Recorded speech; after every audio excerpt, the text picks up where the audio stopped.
বাঞ্ছারামপুরে মেধাবী শিক্ষার্থীদের মাঝে মেধাবৃত্তি প্রদান। বৃত্তি হলো শিক্ষার্থীদের অনুপ্রেরণা দেওয়ার একটি মাধ্যম। বাঞ্ছারামপুর কল্যাণ সমিতির মেধাবৃত্তি প্রদান অনুষ্ঠানে নেতৃবৃন্দ।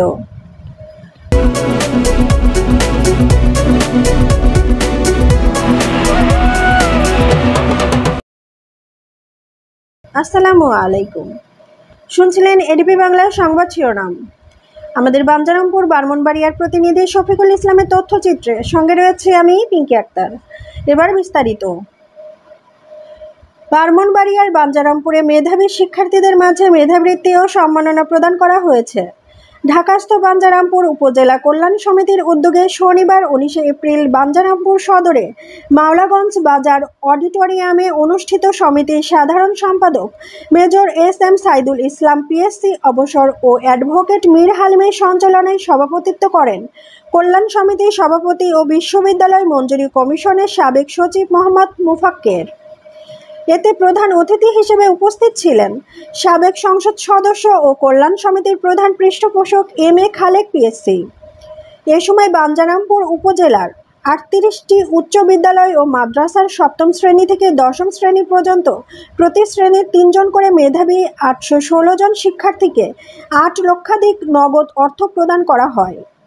এছাড়াও মেধাবৃত্তি অনুষ্ঠানে আরও উপস্থিত ছিলেন কল্যাণ সমিতির সহ সভাপতি অ্যাডভোকেট রফিক শিকদার, অ্যাডভোকেট জিয়াউদ্দিন, সাবেক সচিব শফিকুল ইসলাম, কর্নেল মোহাম্মদ মনিরুল ইসলাম পিএসসি অবসর, সিনিয়র সহ সভাপতি ইঞ্জিনিয়ার শফিকুল ইসলাম, উপজেলা সহকারী কমিশনার ভূমি মোহাম্মদ নজরুল ইসলাম, সাবেক ভিপি আমিরুল ইসলাম সাজ্জাদ, বিএনপি নেতা মতিউর রহমান জালু, ভিপি মজিদ, প্রেস ক্লাবের সভাপতি মোল্লা মোহাম্মদ নাসির আহমেদ, প্রেস ক্লাবের সহ সভাপতি ও কল্যাণ সমিতির সহ প্রচার সম্পাদক ফয়সাল আহমেদ খান, কল্যাণ সমিতির প্রতিনিধি মোহাম্মদ মোশাররফ হোসেন রিপন প্রমুখ।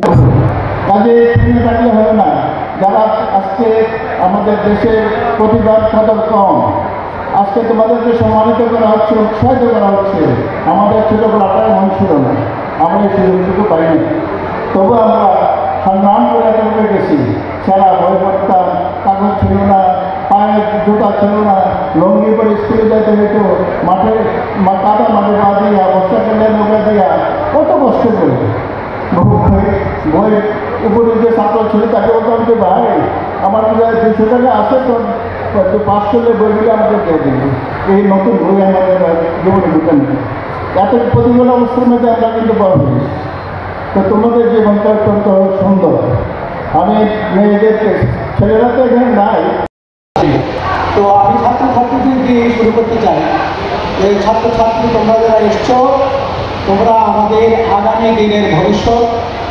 তোমরা, আমার কথা হলো, লেখাপড়াতে তোমরা ভালো করছো, তোমরা বৃত্তি পেয়েছো, কিন্তু আমি বলবো কীভাবে ভালো মানুষ হওয়া যায়। এই ভালো মানুষ হওয়ার জন্য তোমরা একে অন্যের সাথে সবসময় একটা প্রতিযোগিতা করবে। বাংলাদেশে যদি আমরা সুন্দর করে গড়ে তুলতে চাই, বাঞ্ছারামপুরকে যদি আমরা মনের মতো করে গড়ে তুলতে চাই, তাহলে আমাদের সবাইকে, রাজনীতিবিদ, আমাদের ছাত্রছাত্রী, শিক্ষক মণ্ডলী, আমাদের অপামর জনসাধারণকে ভালো মানুষ হওয়ার চেষ্টা করতে হবে। সৎ, ন্যায়পরায়ণ এবং অত্যন্ত নিবেদিত প্রাণ মানুষ।